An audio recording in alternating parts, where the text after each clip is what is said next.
दोस्तों, आज की कहानी में हम बच्चों की परवरिश के लिए खुद को बदलना पड़ता है इसको पढ़ने वाले हैं। किशु कुछ दिनों से बेहद चिड़चिड़ा सा हो रहा था। उसे अपनी माँ की लगभग हर बात बुरी लग रही थी। माँ का बात बात पर रोकना टोकना उसे चुभता। उसे कभी कभी अपनी ही माँ दुश्मन की तरह लगा करती। किशु की माँ प्रिया किशु के इस तरह के बर्ताव से परेशान रहती। उसकी समझ में ही नहीं आ रहा था कि आखिरकार वह किशु को कैसे समझाए कि वह ये सब उसी के भले के लिए किया करती है। पूरे दिन निरुद्देश्य खेलते रहना, वक्त पर न नहाना, स्कूल के लिए रोज लेट होना, पढ़ाई में मन न लगाना, ये सब ठीक है क्या?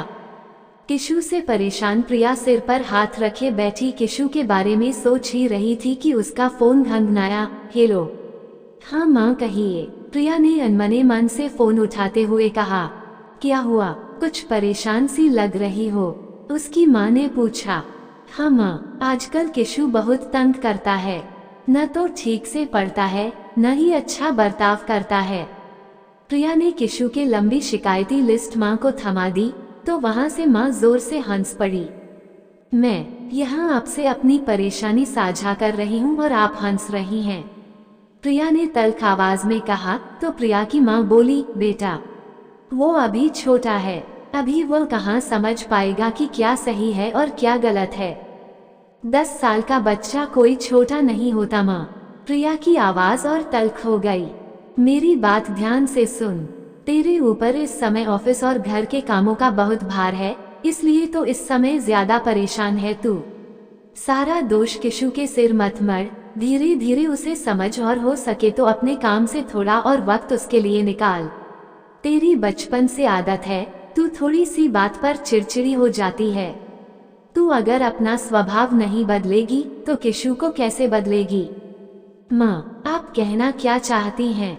यही कि मैं अपने कामों को बैलेंस नहीं कर पाती, छोटी छोटी बातों से परेशान हो जाती हूँ। आपको तो हमेशा मुझ में ही दोष दिखता है। नहीं करनी आपसे कोई भी बात शेयर बाय। ये कहते हुए प्रिया ने माँ का फोन काट दिया। इत्तेफाक से प्रिया के पास खड़ा किशु ये सब सुन रहा था।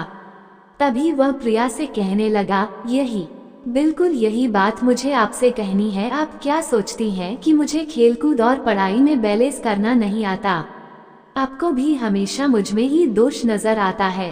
अब मैं भी आपसे अपनी कोई भी बात शेयर नहीं करूँगा। किशु ने वही किया जो प्रिया ने कुछ पल पहले अपनी माँ के साथ किया था। प्रिया किशु की बात सुनकर पल भर को ठहर गई। बच्चों की इस तरह की बातें माँ के मन में कितनी गहरी चोट करती हैं।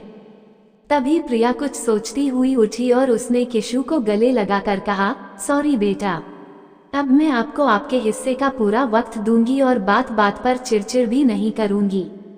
यहाँ माँ बेटे में सुलह हो गई तो प्रिया को अपनी माँ की याद आई और उसने उन्हें तुरंत कॉल करके कहा, सॉरी माँ।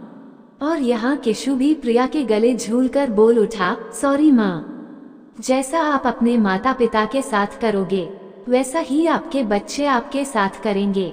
दोस्तों, माँ बाप भगवान का रूप होते हैं, उन्हें कभी तकलीफ मत देना।